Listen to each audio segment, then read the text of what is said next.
اللہ رب العزت نے قرآن میں بنی اسرائیل کے جو انبیاء ہیں ان کا جہاں تذکرہ کیا ہے وہاں یہ بھی بیان کیا ہے کہ رسولا الی بنی اسرائیل، ان کو رسول بنایا گیا بنی اسرائیل کی طرف۔ خاص طور پر اللہ نے حضرت عیسیٰ علیہ السلام کا جہاں تذکرہ کیا ہے وہاں اس بات کی نشاندہی بارہا کی ہے، کئی جگہوں پر کی ہے کہ ان کو رسول بنایا گیا بنی اسرائیل کے لیے۔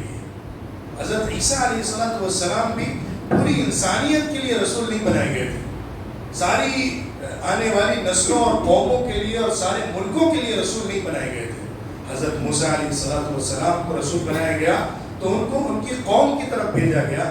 اللہ نے ان کا تذکرہ جہاں پہ کیا وہاں کہا الی قومہ، ان کی قوم کی طرف۔ لیکن حضرت عیسیٰ علیہ السلام کا جہاں ذکر کیا ہے ان کو رسول بنانے کا، مبعوث کرنے کا، وہاں قوم کا لفظ نہیں استعمال کیا۔ یہ ذرا نکتے کی چیز ہے، سمجھنے کی بات ہے۔ اللہ نے حضرت عیسیٰ علیہ السلام کا جہاں تذکرہ کیا ہے وہاں دو تین باتیں بہت کامن ملتی ہیں۔ ایک تو اللہ صرف عیسیٰ نہیں کہتا علیہ السلام، بارہا جہاں جہاں اللہ ان کا نام لیتا ہے وہاں ان کی ماں کو ان کے ساتھ جوڑ کر کہتا ہے عیسیٰ ابن مریم، المسیح ابن مریم، عیسیٰ ابن مریم، مریم کے بیٹے عیسیٰ، مریم کے بیٹے مسیح عیسیٰ علیہ السلام۔ ایک تو بات یہ ہے۔ دوسری بات یہ کہ اللہ نے یہ نہیں کہا وَرَسُولًا إِلَىٰ قَوْمٍ، اپنی قوم کی طرف مبعوث کیے گئے، کہا وَرَسُولًا إِلَىٰ بنی اسرائیل، تحدید کر کے، تعیین کر کے، فکس کر کے اللہ نے بنی اسرائیل کا نام لیا، کیونکہ قوم عام طور پر باپ کی طرف سے ہوتی ہے۔ انسان جس قبیلے میں ہوتا ہے باپ سے وہ جس قوم اور علاقے اور قبیلے کی طرف نسبت رکھتا ہے اس کو قوم سے تعبیر کیا جاتا ہے۔ حضرت موسیٰ علیہ السلام کے باپ عمران تھے اور عمران بنی اسرائیل کے بڑے سربراہ شخص تھے، لوگ ان کو پہچانتے تھے، لہٰذا جب قوم کہا گیا موسیٰ علیہ السلام کی تو سمجھ میں آ گیا کہ اس سے کیا مراد ہے۔ لیکن عیسیٰ علیہ السلام کے باپ نہیں ہے، اس لیے ان کی قوم کہنے سے کسی کے ذہن میں یہ شبہ ہو سکتا تھا کہ شاید ان کی خاص باپ کی نسل کی طرف اشارہ ہو رہا ہے۔ اللہ نے اس کو بھی ختم کر دیا، اس کو بھی ہٹا دیا اور بنی اسرائیل قوم اور قبیلے اور خاندان یا نسل کا تذکرہ کیا۔ دوسری بات ابن مریم ہر جگہ کہہ کے اللہ نے یہ واضح کرنا چاہا ہے کہ عیسیٰ کوئی خدائی صفات رکھنے والے انسان نہیں ہے، یا وہ کوئی الگ سے انہونے طریقے پر دنیا میں کوئی قدرت اور پاور رکھنے والے شخص نہیں ہے، بلکہ وہ ایک اللہ کی بندی مریم کے بیٹے ہیں۔ اللہ کے بیٹے کی نسبت ان کی طرف غلط ہے۔ اس بات کا انکار کرنے کے لیے اللہ نے ان کی ماں کا تذکرہ کیا اور بہت ساری جگہوں پر اس بات کا اعلان کروایا حضرت عیسیٰ علیہ السلام کی زبانی کہ وہ کہیں انی عبد اللہ۔ بلکہ حضرت عیسیٰ علیہ السلام نے اپنے جھولے کے اندر جب ماں کی گود میں تھے اور پالکی میں تھے، جھولے میں تھے، اس وقت انہوں نے جو اپنے بچپن میں بول کر معجزانہ طریقے پر لوگوں کے سامنے حق واضح کیا تھا کہ وہ اپنی ماں کے ناجائز نعوذ باللہ اولاد نہیں ہیں، بلکہ اللہ کی طرف سے معجزے کے طور پر ان کو اس طرح سے پیدا کیا گیا ہے، اس وقت بھی انہوں نے یہی اعلان کیا تھا قال انی عبد اللہ، انہوں نے کہا کہ میں اللہ کا بندہ ہوں۔ آتانی الکتاب، اللہ نے مجھے کتاب عطا کی، یعنی اللہ نے مجھے نبی بنا دیا ہے۔ اس وقت جب کہ وہ بچے تھے اسی وقت اعلان ہو گیا تھا کہ اللہ نے ان کے لیے نبوت طے فرما دی۔ نبوت ملی بعد میں، کتاب ملی بعد میں، انجیل اتری بعد میں، لیکن اس کی خبر ان کو دے دی گئی تھی اور معجزانہ طریقے پر ان کی تخلیق کے بعد ان سے بلوایا گیا تھا۔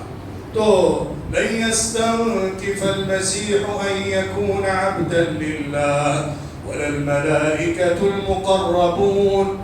خود حضرت مسیح ابن مریم عیسیٰ علیہ السلام کو اس بات سے کوئی عار محسوس نہیں ہوتا، کوئی نقص اور کمی اور چھوٹا پن محسوس نہیں ہوتا کہ وہ کہیں یا سمجھیں کہ اللہ کے بندے ہیں۔ اللہ کے بندے ہونے میں وہ چھوٹا محسوس نہیں کرتے، ان کو کوئی عار محسوس نہیں ہوتا، ان کو نیچا پن نہیں لگتا، بلکہ یہ تو فخر کا ٹائٹل ہے۔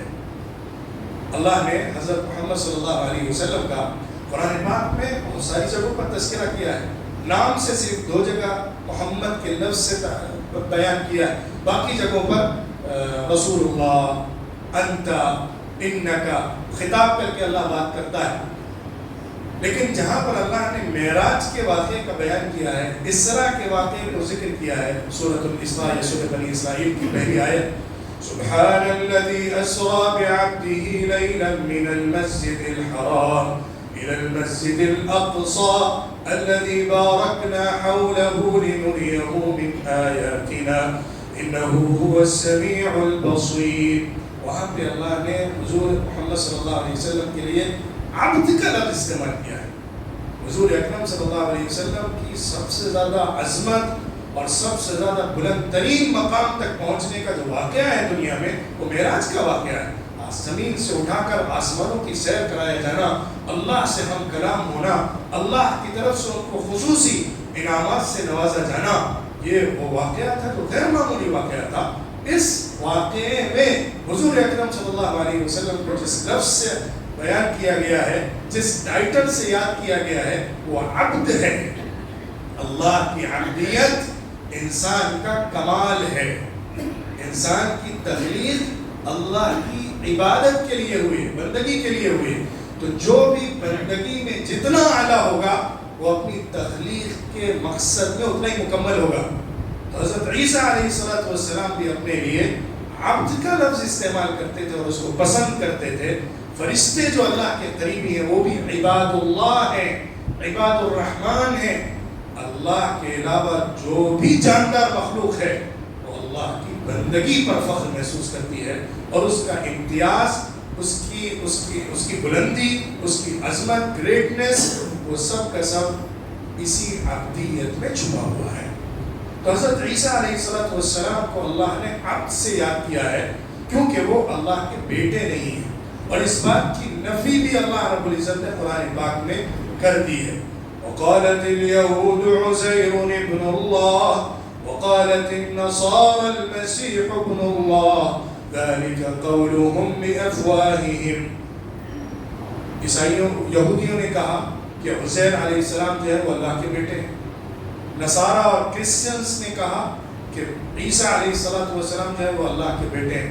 ارے یہ تمہارے منہ سے نکلی ہوئی بے بنیاد بات ہے، بنا دلیل کے تم صرف اپنی طرف سے گڑھ کر ایسی بات کہہ رہے ہو، تم اللہ سے ٹکرا رہے ہو، اللہ کا مقابلہ کر رہے ہو، اللہ کو چیلنج کر رہے ہو۔ اللہ نے جو بات کہی نہیں، اللہ نے جو بات نازل نہیں کی، تم اس کو اللہ کی طرف منسوب کر رہے ہو۔ اسی طرح جو لوگ حضرت عیسیٰ علیہ السلام کو ڈائریکٹ اللہ نہ مان کے ان کو 1/3 خدائی میں شریک مانتے ہیں، ان کی نفی بھی اللہ نے قرآن پاک میں فرمائی ہے سورۃ المائدہ میں، لَقَدْ كَفَرَ الَّذِينَ قَالُوا إِنَّ اللَّهَ ثَالِثُ ثَلَاثَةٍ وَمَا مِنْ إِلَٰهٍ إِلَّا إِلَٰهٌ وَاحِدٌ۔ ان لوگوں نے کفر کا عمل کیا، کفر کا ارتکاب کیا، جنہوں نے یہ کہا کہ اللہ 3 میں سے ایک ہے، یعنی جو تثلیث کا عقیدہ ہے، 3 خداؤں کو ایک ساتھ مل کر ماننے کا عقیدہ ہے، روح القدس اور مسیح اور اللہ، ان 3 کو ملا کر وہ ایک خدا کا تصور رکھتے ہیں، 3 میں ایک، ایک میں 3، جو ایک عجیب و غریب نہ سمجھ میں آنے والی اللاجیکل تھیوری ہے، اس کی طرف اللہ نے اشارہ کر کے کہا ہے کہ یہ غلط ہے، کفر ہے، کیونکہ اللہ تنہا ہے، اکیلا ہے، کوئی اس کے ساتھ شریک نہیں ہو سکتا ہے۔ اسی طرح حضرت عیسیٰ علیہ السلام کو بہت سے معجزات دیے گئے، جیسا کہ دوسرے نبیوں کو معجزات ملے۔ حضرت موسیٰ علیہ السلام کو معجزہ ملا کہ ان کا عصا اژدہا بن جاتا تھا، جب وہ ہاتھ اپنی بغل میں ڈالتے تھے اور باہر نکلتے تھے تو روشن ایک چراغ کی طرح دمکنے لگتا تھا۔ اور حضرت صالح علیہ السلام کو اونٹنی اللہ رب العزت نے عطا فرمائی تھی۔ تمام نبیوں کا تذکرہ قرآن میں اور ان کے معجزے کا بیان ہے۔ حضرت عیسیٰ علیہ السلام کو اللہ رب العزت نے شفا کی کا پاور دیا تھا اپنی طرف سے۔ وہ اللہ کے نام سے جب کسی کے اوپر دم کرتے تھے تو اس میں شفا آ جاتی تھی اور اس کو اس بیماری سے نجات مل جاتی تھی، بلکہ اللہ رب العزت نے ان کی بھوک کے ذریعے سے بعض جاندار کو پیدا بھی فرمایا ہے۔ قرآن پاک میں کئی جگہوں پر جہاں حضرت عیسیٰ علیہ السلام کا ذکر ہے وہاں پر آیا ہے، خاص طور پہ حضرت سورہ مائدہ کے اخیر میں آیا ہے کہ حضرت عیسیٰ علیہ السلام نے کہا جو مریم کے بیٹے تھے کہ ان کو اللہ کی طرف سے انعامات دیے گئے، اللہ کے اذن سے، اللہ کی اجازت سے وہ مٹی کو لاتے ہیں اور اس سے ایک پرندے کی شکل اور شکل میں ایک چیز ڈھانچہ بناتے ہیں، اس کے اندر پھونک مارتے ہیں تو وہ اڑنے لگتا ہے، اس کے اندر جان آ جاتی ہے۔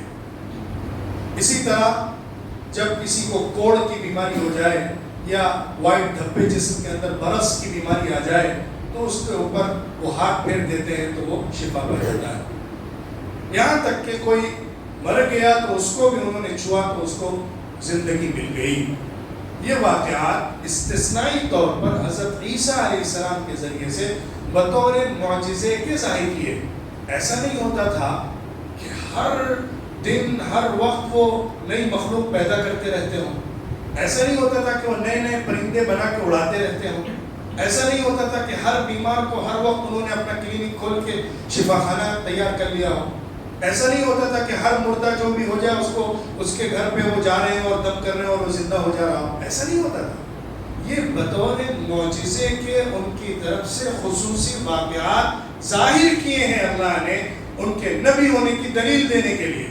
معجزے کا مقصد یہ ہوتا ہے کہ اس شخص کی گواہی اللہ کی طرف سے آ جائے کہ یہ اللہ کی طرف سے خصوصی پاور رکھنے والا شخص ہے، اس کو اللہ کی طرف سے سپورٹ حاصل ہے اور اللہ اس کے ساتھ خصوصی معاملہ فرما رہا ہے۔ یہ انسانوں کی طاقت سے باہر کی جو چیزیں ہیں وہ اللہ اس کے ذریعے سے کرا کے ثابت کر رہا ہے کہ جو بات یہ کہہ رہا ہے، جو دعویٰ یہ کر رہا ہے، جو نبوت پر یہ کھڑا ہے وہ سچی اور درست ہے۔ یہ مقصد ہوتا ہے معجزے کا۔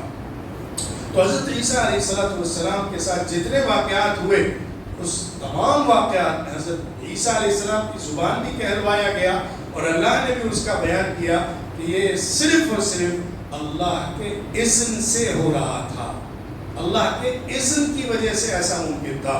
پہاڑ کے اندر سے ایک اونٹنی کا نکل آنا، ایک پہاڑ کے پھٹنے سے اونٹنی کا باہر آ جانا غیر معمولی واقعہ تھا، غیر طبیعی واقعہ تھا اور نیچر سے باہر کی چیز تھی۔ اللہ نے اس کو بطور معجزے کے بیان کیا ہے۔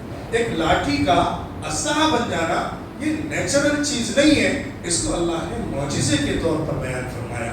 ایک مٹی کو لے کر اس میں پھونک مارنے سے پرندہ بن کر اڑ جانا یہ معمولی واقعہ نہیں ہے، بطور معجزے کے اللہ نے بیان فرمایا۔ تو یہ تمام چیزیں جیسے اور نبیوں کے ساتھ ہوئی ہیں اسی طرح حضرت عیسیٰ علیہ السلام کے ساتھ بھی واقع ہوئی ہیں، لہٰذا یہ تمام باتیں اس بات کی طرف ہرگز اشارہ نہیں کرتی کہ ان کے اندر کوئی خدائی پاور تھا، بلکہ جو کچھ تھا وہ اللہ کی طرف سے دیا ہوا تھا اور جو بھی ان کے ذریعے سے کام ہو رہا تھا وہ اللہ کے اذن سے ہو رہا تھا۔ لہٰذا ان کا مقام بلند ان کی نبوت کی بنیاد پر ہے، ان کا مقام بلند ان کی عبدیت کی بنیاد پر ہے، ان کا مقام بلند اللہ سے قرب کی بنیاد پر ہے۔ باقی اس کے علاوہ کسی انسان کی فضیلت اور عظمت کا کوئی سرا ہی نہیں ہے۔ جہاں بھی انسان نے اس کے علاوہ کوئی سرا تلاش کیا ہے وہ شرک کے اندھیروں میں بھٹکتا رہا ہے، کیونکہ ہر چیز جو فائدہ پہنچا رہی ہو یا ہر چیز جو نقصان پہنچا رہی ہو اور اس کا ریزن انسان کو معلوم نہ ہو تو انسان اس کو معبود بنا لیتا ہے۔ یہی وہ غلط سوچ ہے یا یہی وہ کمزور ذہنیت ہے جس نے ہمارے برادران وطن کو ہر چھوٹی بڑی چیز کو معبود بنانے پر مجبور کر دیا۔ انہوں نے کیا جانور، کیا پرندے، کیا حیوانات، کیا جمادات، کیا زمینی چیزیں، کیا آسمانی چیزیں، کیا گندی چیزیں، کیا اچھی چیزیں، کوئی چیز نہیں چھوڑی جس کو خدا اور بھگوان اور معبود نہ بنا لیا ہو اور اس کی پوجا نہ کرتے ہو۔ تو اللہ نے یہ دروازہ ہی بند کر دیا ہے۔ کوئی بھی مخلوق کتنی بڑی ہو جائے اس کا مقام بلند عبدیت پر جا کر ختم ہوتا ہے، اس کی جتنی عظمت ہے وہ بندے ہونے پر ہے۔ حضرت عیسیٰ علیہ السلام بھی اللہ کے بندے ہیں، اس کے رسول ہیں، بنی اسرائیل قوم کی طرف بھیجے گئے ہیں۔ تو حضرت عیسیٰ علیہ السلام کے بارے میں ہمارا جو عبدیت کا عقیدہ ہے وہی ان کا امتیاز اور ان کی عظمت ہے. اور ان کے بارے میں ایک اور عقیدہ آخر میں ذکر کر دینا مناسب ہوگا جو زیادہ اختلاف کا موضوع بنتا ہے کہ ان کو اللہ نے آسمان پر اٹھا لیا تھا. ان کی موت زمین پر واقع ابھی تک نہیں ہوئی ہے. اللہ رب العزت نے قرآن پاک میں ذکر فرمایا ہے کہ ہم نے ان کو اٹھایا ہے. ان کو ان لوگوں نے قتل کیا نہ سولی پر چڑھایا. اس کا انکار کیا ہے اللہ نے صراحت کے ساتھ قرآن میں. یہاں تک کہ عیسائی بھی مانتے ہیں کہ ان کو سولی پر چڑھا دیا گیا اور قتل کر دیا گیا, دوبارہ پیدا ہوئے پھر آئے. وہ ایک لمبا موضوع ہے ڈیبیٹ کا, اس کے اوپر آپ کو کچھ ریسورس پرسنس کے ڈیبیٹ بھی مل جائیں گے. آپ کو اس کے بارے میں بہت ساری باتیں معلوم ہو جائیں گی جو ان کے عقیدے کی ہیں یا ان کی کتابوں میں موجود ہیں. لیکن اللہ رب العزت نے قرآن پاک میں ایسا کلیئر, ایسا واضح عقیدہ عطا فرمایا حضرت عیسیٰ علیہ السلام کے بارے میں کہ شاید عیسائی بھی اپنی کتابوں سے اتنا صاف ستھرا عقیدہ نہیں پیش کر سکتے. یہ دعوے سے کہا جا سکتا ہے جتنا لاجیکل اور جتنا اتھینٹک اور جتنا کلیئر, اس میں ڈاؤٹ نہیں ہے, اس میں ڈبل اسٹینڈرڈز نہیں ہے, اس میں دو چیزوں کا گٹمٹ نہیں ہے, بالکل کلیئر دو چار کی طرح. حضرت عیسیٰ کون تھے, کیا پیش آیا, کیسے پیش آیا, کیوں پیش آیا, کہاں ہے, کیا ہوا ہے, ساری باتیں کلیئر کر دی گئی. ان کو اللہ نے اٹھا لیا تھا لیکن ان کو وفات آئے گی.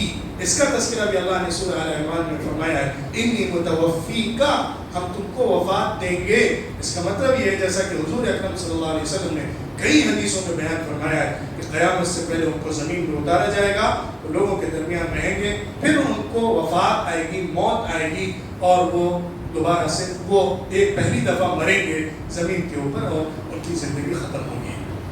تو یہ تمام باتیں ہمارے اس عقیدے کی ہیں جو بہت وضاحت کے ساتھ قرآن پاک میں بھی بیان کیا گیا ہے اور حدیثوں میں بھی آیا ہے. اللہ رب العزت ہمیں انبیاء کی وراثت کو آگے بڑھانے والا اور انبیاء کی دعوت کے کو اور ان کے پیغام کو قیامت تک باقی رہنے والا بنائے. وآخر دعوانا ان الحمد للہ.